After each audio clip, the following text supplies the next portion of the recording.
Ciao. Sonic robot, batteries not included. He's under your control. With a click from the telesonic command. Animatronic shark. Wait, shark? No, it's dolphin. It's a dolphin. Yeah, I like that. No, we're moving. I kind of don't want to move on. We could just do a whole hour on this, but we kind of have to. Man. It's tough. Yeah. The one thing I will say, wrapping up from yesterday's, and if you missed yesterday with Tom Merritt, part of me says go back and listen, and part of me says, boy, are you lucky. Because it's kind of a bummer. But here's the thing. Here's the part where it gets scarier to me. All those things that you were talking about yesterday, television did this and pamphlets did this and books did this, you didn't carry any of those in your pocket. I mean, you might carry a pamphlet in your pocket, but that pamphlet wasn't updating every 10 minutes. Like the pamphlet didn't know, hey, that didn't really work, right? The algorithm. And that's always the thing. There's always something new that you're like, yeah, but pamphlets didn't have video. Right. Pamphlets couldn't show me the assassination on television, right? That's true. Like there's always something new.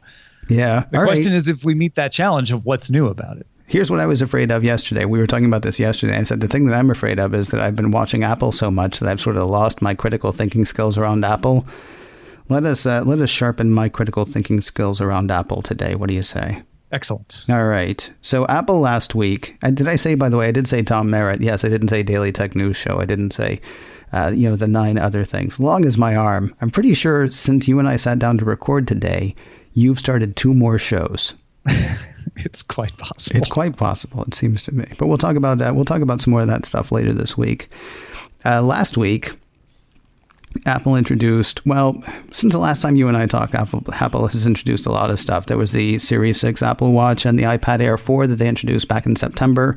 Then last week, they introduced the HomePod Mini and then 4 5G iPhones, 2 of which have now actually gone up for order. The other 2 of which go up for order in November. What in anything in what they announced excited you? What in anything they announced interested you? Or do you want to just go ahead and talk about 5G? Because I can't seem to get away from it. Yeah. Well, briefly on the first, I bought a Series 6 watch. Did you? I was upgrading from a Series 3. Okay. And you will find, I'll just go ahead and say I have ordered an iPhone 12. Okay. I'm upgrading from an iPhone 10. Okay. Not a 10S, a 10. Right. So these are both old things. And the upgrade to the watch, anyway, I haven't got the phone yet, but the upgrade to the watch was significant going from the 3 to the 6, right? Okay. I got the always on thing. I got the ECG and, all this cool stuff. And it really feels like an upgrade. I feel like, oh, yeah, they've improved a lot of things and fixed a lot of things. Okay. I think I'm on a 3-year cycle now with Apple products. Oh, on all of them? Yeah. Okay. Actually, I'm longer on MacBooks and iPads, but on the phones and the watches, 3 years feels right.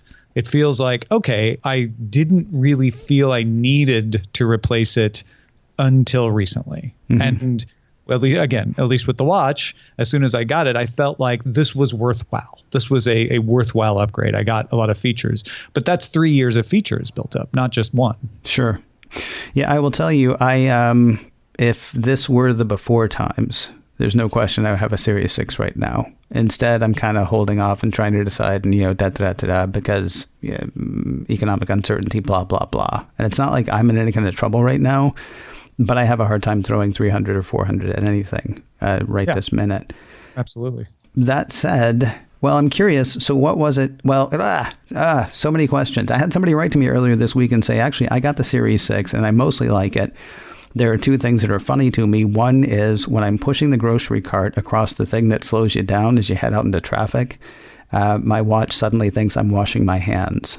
Due to the sound. And I've been waiting for that to happen. It hasn't happened to me yet. Okay. And that's not a 6 thing. You can still activate that on older models too, I think. Not back to the 3. I know that. It's the 4 and later. 3, no. But my wife has the 5 and she activated it. Oh, okay, cool. And then the other thing was where you've got the Series 6, the person who wrote to me and said that it was accidentally activating the hand washing thing. He does have a problem where he's occasionally tapping complications when he's not used to it because the display goes so much further to the edge now.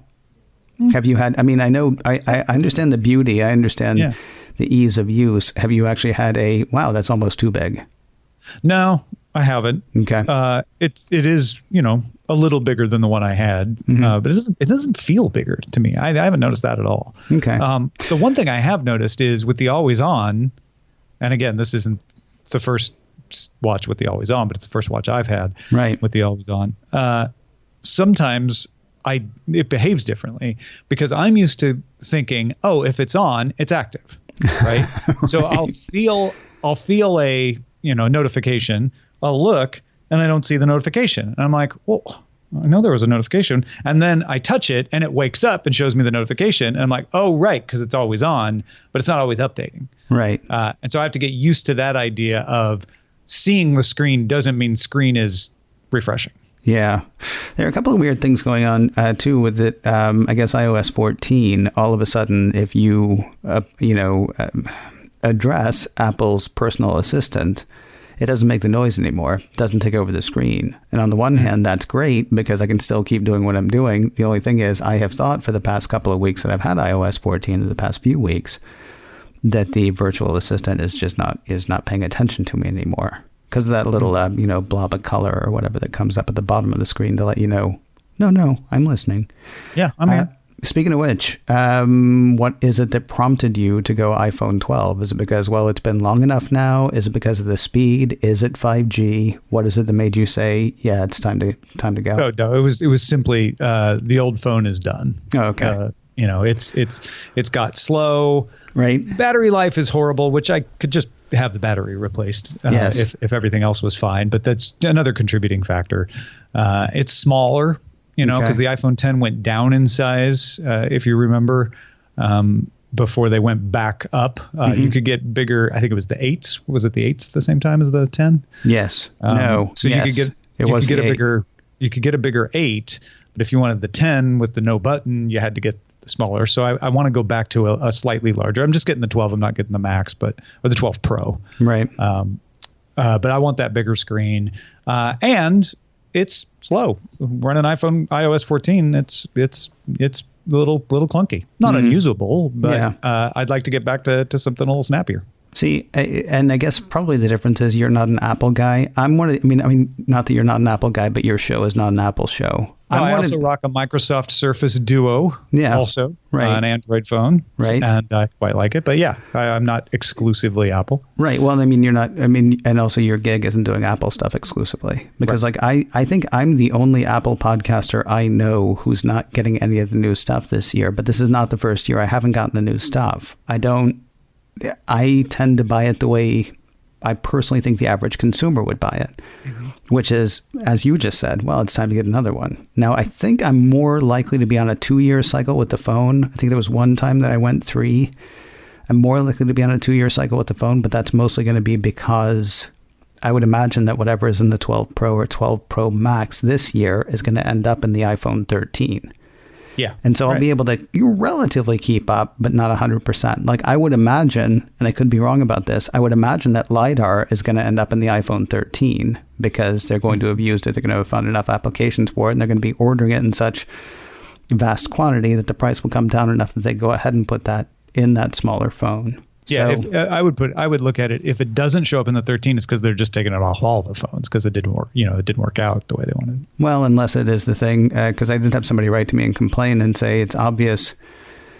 I think this was that. No, this was different. I had somebody write to me and say there is LiDAR in the iPad Pro, but you don't get the improvements for night portrait mode or whatever. Oh, the depth sensing stuff. Yeah, that you get in the iPad, the iPhone 12 Pro Max or something. Yeah, we actually did a segment on the this Great Ars Technica write-up of VCSELs, which I kept calling VC cells because I didn't know that much about them. Okay. But they're the type of LiDAR that is in both the iPad and the new iPhone. Is a cheaper kind of LiDAR.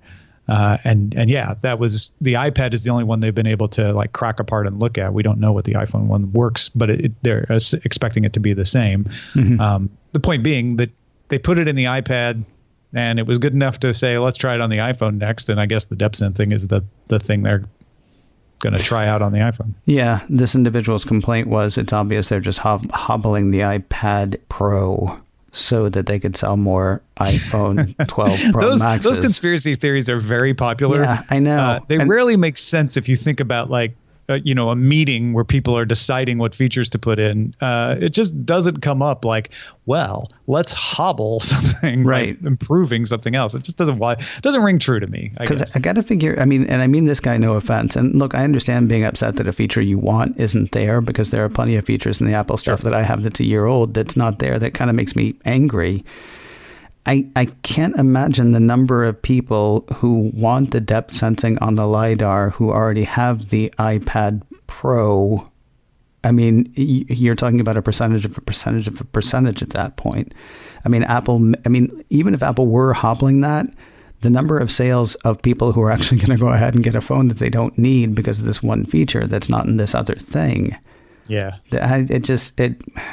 I understand being angry, I guess, is the best I could say. I got to ask you about one of the things. Go ahead. I'm sorry. I had a listener to my show who was upset because the iPhone mini meant that he shouldn't have bought the SE, right? And he wasn't criticizing Apple. He's like, if I'd known they were coming out with a mini in September, I would have waited. I wouldn't have got the SE back in March. The mini is going to be a really interesting thing to watch, actually, because I've seen some people say, well, it's a ridiculous phone and they shouldn't do it. I think all the way up to Ming-Chi Kuo.